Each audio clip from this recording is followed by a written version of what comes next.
Hello বন্ধুরা, আমি Sudip and welcome to Filmy Retake. এখন আমরা কথা বলবো সৌকর্য ঘোষাল পরিচালিত নতুন বাংলা ছবি যেটার নাম দেওয়া হয়েছে ভূতপরি। তো এই সিনেমাটা আমার কেমন লাগলো এইসব বিষয়ে থাকবে আলোচনা। এখানে মুখ্য চরিত্রে আমরা অভিনয় করতে দেখছি জয়া আহসানকে, আছে ঋত্বিক চক্রবর্তী এবং শান্তিলাল বাবু এবং তাছাড়াও আরও অনেক চরিত্র।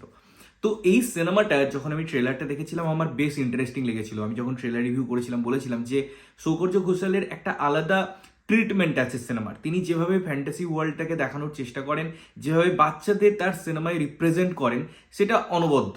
এবং সেই যে ব্যাপারটা সেটা অবশ্যই এই সিনেমার মধ্যে আছে। এই গল্পে একজন ছেলে যার ওই ঘুমের মধ্যে চলার অভ্যেস আছে, সেটার জন্য ডাক্তার তাকে একটু আবহাওয়া পরিবর্তনের নির্দেশ দেন এবং সেখান থেকে একটা জায়গায় আসা, তারপরে কিছু ঘটনা ঘটায় এবং সেগুলোর সাথে এগিয়ে যাওয়া, সেটার আলটিমেট পরিণতি কি, এটা এই সিনেমায় দেখানো হয়েছে। এর বিষয়ে বিশদে জানতে হলে তোমাদের সিনেমা হলে গিয়ে সিনেমাটা দেখতে হবে। সিনেমাটা সেই অর্থে আমি যদি বলি, তার কয়েকটা দিক খুব সুন্দর, যেটা সৌকর্য ঘোষালের স্পেশালিটি বা তার যে আইডেন্টিটি সেটাকে খুব সুন্দরভাবে রিপ্রেজেন্ট করে। এই যে একটা বাচ্চা ছেলেকে যেভাবে তিনি হ্যান্ডেল করেন, তিনি যেভাবে প্রেজেন্ট করেন একটা সিনেমায়, সেটা এখানেও হয়েছে। এবং তার যে প্রেজেন্স, তার যে ইম্পর্টেন্ট রোল, সেটা এই সিনেমার মধ্যে খুব ভিজিবল। এবং তার জন্য সিনেমাটার মধ্যে আপনি ওই জায়গাটা পর্যন্ত রিচ করতে পারবেন, ওই জায়গাটা পর্যন্ত ফিল করতে পারবেন এবং এই ফিল গুড ফ্যাক্টরটা অবশ্যই কাজ করবে। সিনেমাটা যেহেতু ইন অ্যান্ড আউট ওই আমরা যদি বলি হরার জনরা, সেটাকে কখনোই জাস্টিফাই করে না বা সেটাকে কখনোই নিয়ে চলে না। বা আমি যদি হরার কমেডি বলি সেটাও ঠিক নয়, এটা একদম ফ্যান্টাসি সিনেমা। এবং এই সিনেমাগুলোর মধ্যে অনেক কিছু এলিমেন্ট দরকার, অনেক কিছু মোমেন্টাম দরকার, যেগুলো আমার মনে হয় কিছু কিছু আক্ষরিক অর্থে ম্যাচ করে। প্রথম যে জিনিসটা এই সিনেমায় আরো ভালো লাগায় সেটা হচ্ছে এই সিনেমার পারফরমেন্স। জয়া আহসানকে নিয়ে আমি বারবার বলি যে তার যে বাচন ভঙ্গি, তার যে ধরন, সেটাকে অনেক সময় রিপিট কাস্টিং করা হয়েছে, বাট এক্ষেত্রে জয়া আহসানকে নতুনভাবে পাওয়া যায়। তার যে অনুভূতিগুলো, তার যে ফিলগুলো, সেগুলো খুব সুন্দরভাবে আকৃষ্ট করে অডিয়েন্সকে। তাছাড়াও কিছু জায়গায় ঋত্বিক চক্রবর্তী, তার যদিও স্ক্রিন টাইমিং কম, বাট যে জায়গায় তিনি আছেন সেই জায়গাটা সিনেমাটা অবশ্যই সমৃদ্ধ হয়। শান্তিলাল বাবুও অনবদ্য এবং আদার্স আমি যদি ক্যারেক্টারের কথা বলি যারা সাপোর্টিংয়ে কাজ করেছে, তারা নিজ নিজ জায়গায় তাদের যে ক্যারেক্টারটা ছিল সেটা সুন্দরভাবে জাস্টিফাই করে।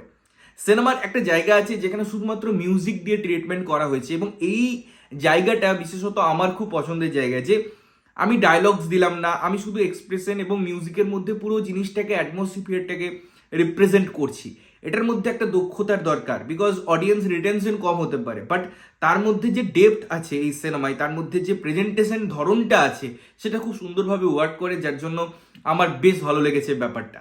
আর যেহেতু আমি গল্প নিয়ে কথা বলবো, যেটা মূল উপাদান বলে আমি মনে করি, সেই গল্পটাও স্ট্রং, গল্পটার মধ্যে স্কিল আছে, গল্পটার মধ্যে ডেপথ আছে এবং সেটা রিপ্রেজেন্টেশন করার ধরনটার মধ্যেও বেশ সুন্দর একটা অ্যাটেম্পট আছে।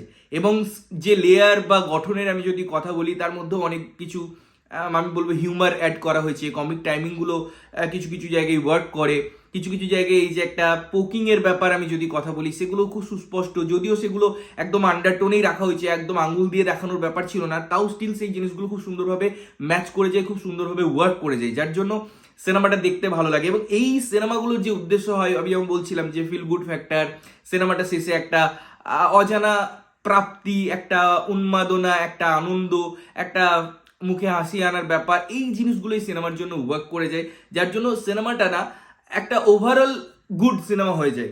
গল্পটার সাথে আমরা বয়ে যাই, গল্পটাকে আমরা ফিল করতে পারি, উপলব্ধি করতে পারি।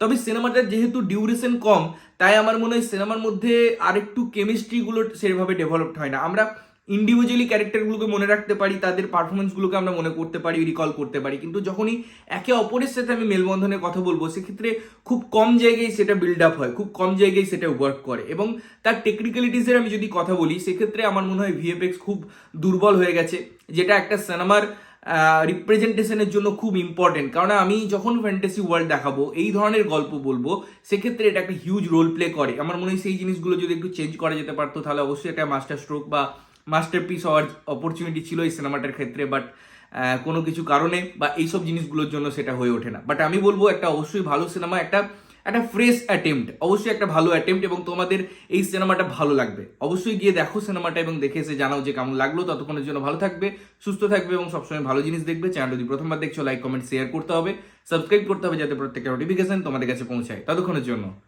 টাটা।